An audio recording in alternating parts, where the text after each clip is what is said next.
Hey, this is Thomas from Montafoils. Welcome to this tutorial on how to assemble your TakeOff Air.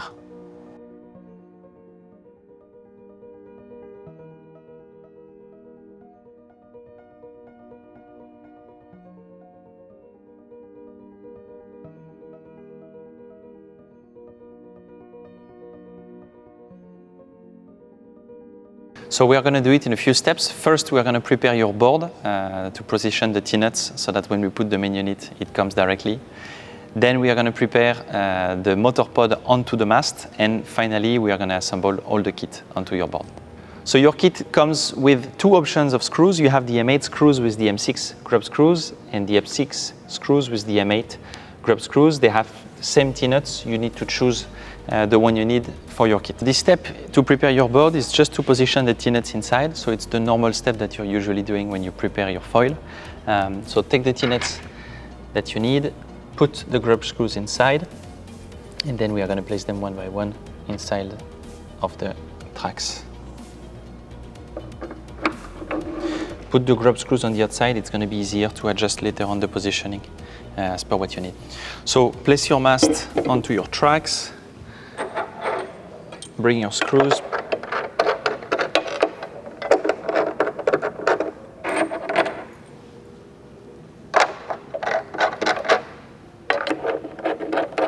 And then you can position your grub screws as per what you need to bring them to your favorite position. Keep in mind, if you need more lift, bring it forward. So now that the T-nuts are positioned as per your mast, let's take it out and move to the next step. All right, so let's assemble your motor onto your mast. So you got here the universal motor pod, the top clamp that will come here on top of your mast, the aluminum cable channel, and then the rubbers. You see we have a lot of rubbers because we will use different ones depending on the shape of your mast. If you have a thin mast, we will use thick rubbers and the opposite. So the first thing to do, take your Allen key and unscrew the motor pod.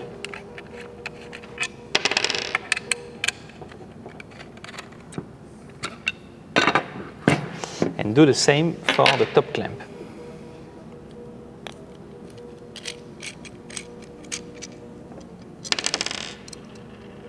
The goal of this step is to choose the rubbers that will fit properly the shape of your mast. So just for you to know, place it without and you will see the gap that we are trying to close here. So to start with, take the middle size rubber. We have size 3, 4 and 5. Start with the 4. So you can see we have 4 areas on each side. Just place the rubber inside, here with the number 4. And same on the other side.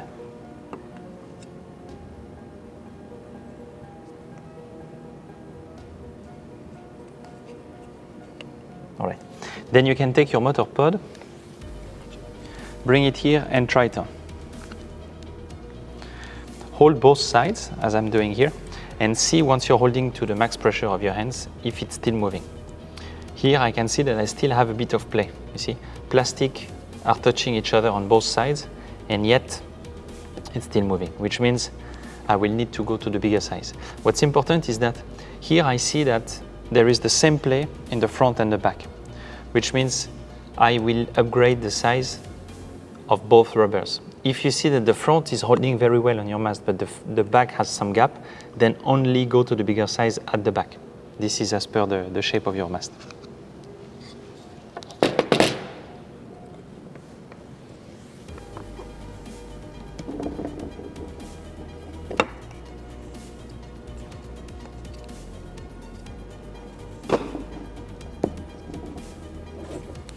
So going with the bigger shape this time, number 5.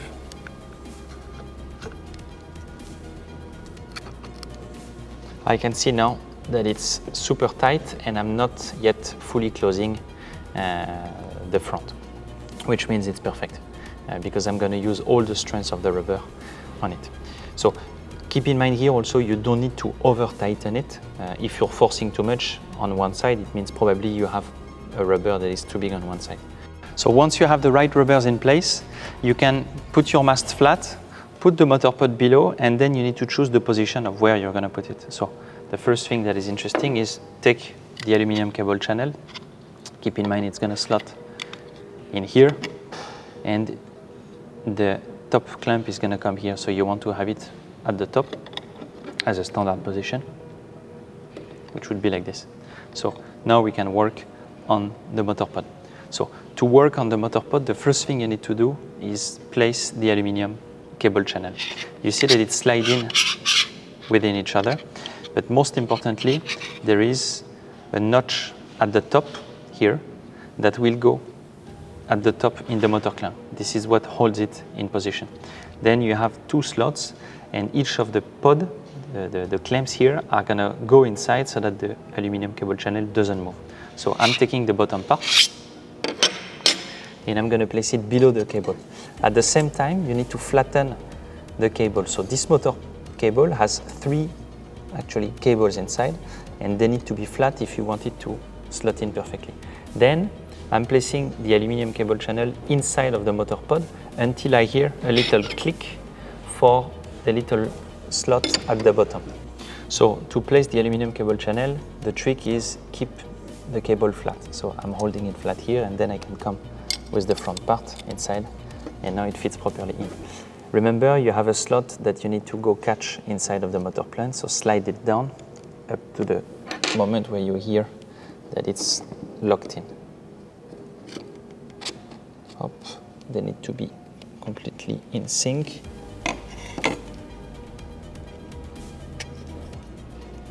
Hop, I'm inside, perfect. Now it's completely locked. I can bring the top part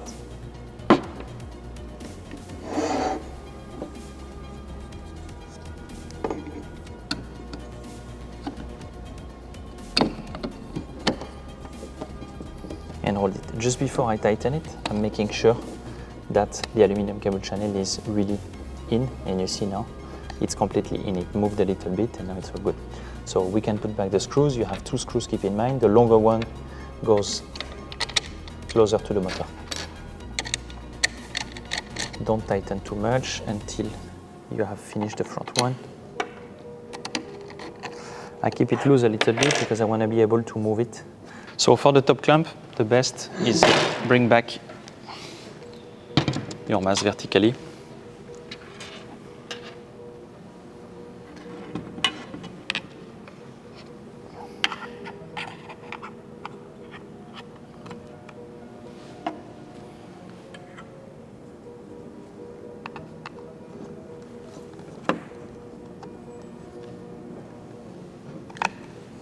Then you can hold it.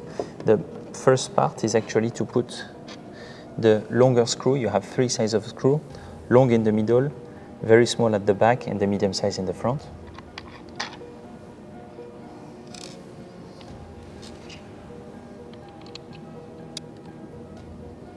All right, and once it's holding, then you can adjust properly your positioning.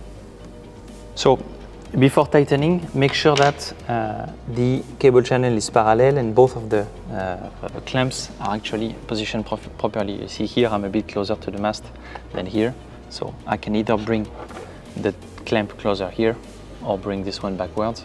Here is all good. Then we can tighten. Keep in mind, this is injection plastic over the same material on the other side. If you tighten too much, you can damage it, so no need to over tighten once the two plastics parts are touching each other. Same at the bottom.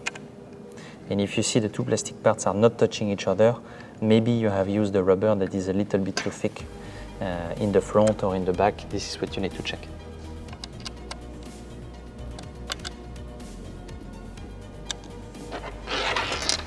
All right, so for your safety, put the propeller on your kit at the end. You don't want it to spin when you test the remote and you're still assembling it.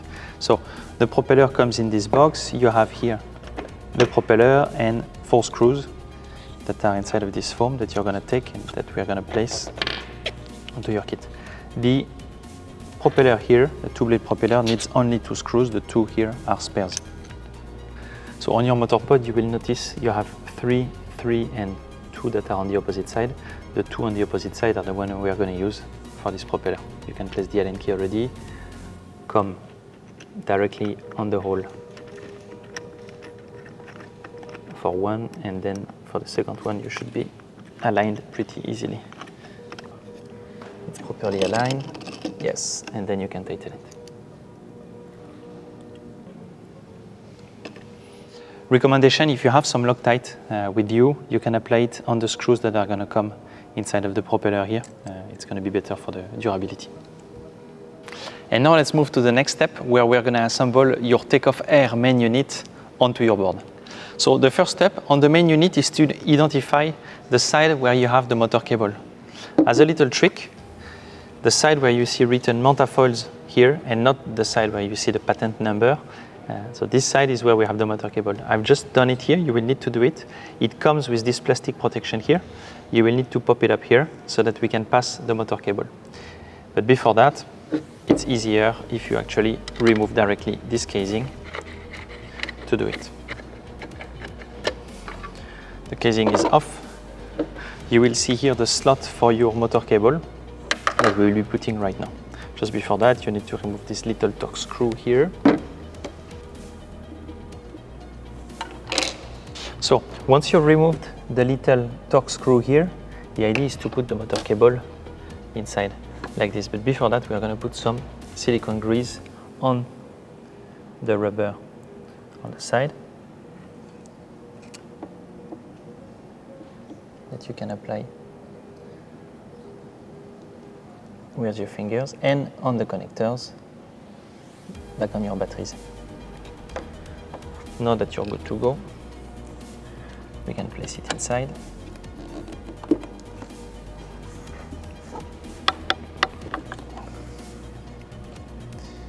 And place the torque screw to help us.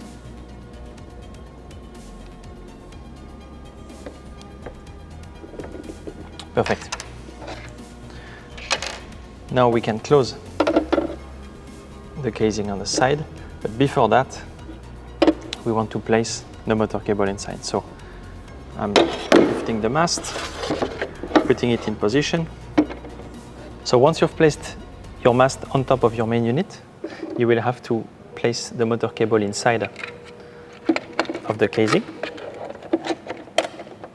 so that we can attach it and you can store the excess cable inside.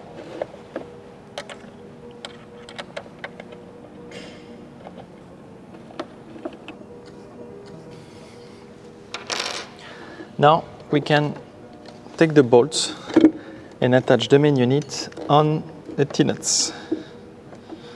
So place it right above so that you can see. And then we can place them. So now let's take the screws and place them inside of the T-nuts.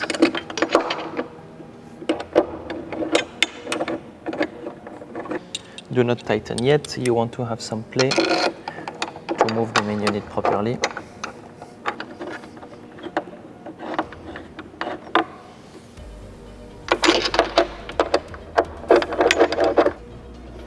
Now check that your kit is well positioned and then you can tighten.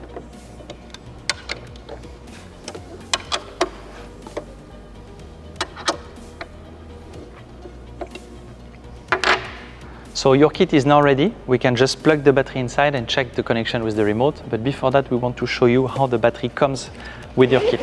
You have this travel case, 4 battery packs that you assemble into one hub. And to find out how to assemble it, check out the dedicated video. We will put the link in the description. So moving on, your battery pack is coming as is. Once it's assembled, it's actually one battery. You will only need to disassemble it when you need to travel, and we recommend it to disassemble it every 2 to 3 months just to check that there is no corrosion with the little screws that are holding all the packs. You're putting normally battery grease, but still we want to check. So to keep the whole kit profiled, we've made this cone that you need to assemble before we plug the battery in.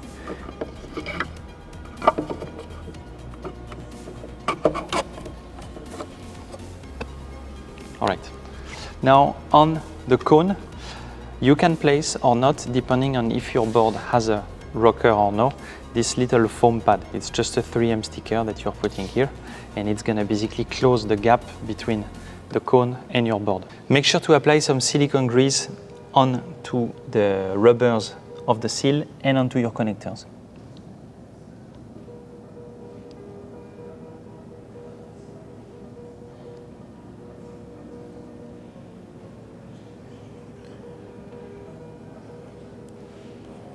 All right, perfect.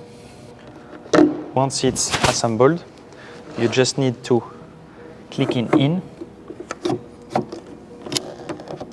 until the fact that you see that the hub has clicked. Now it's fully in, it's super tight, and you see that thanks to this little cone here, it's completely tight and cannot move upside down. So you've plugged in your battery, it turns on the kit.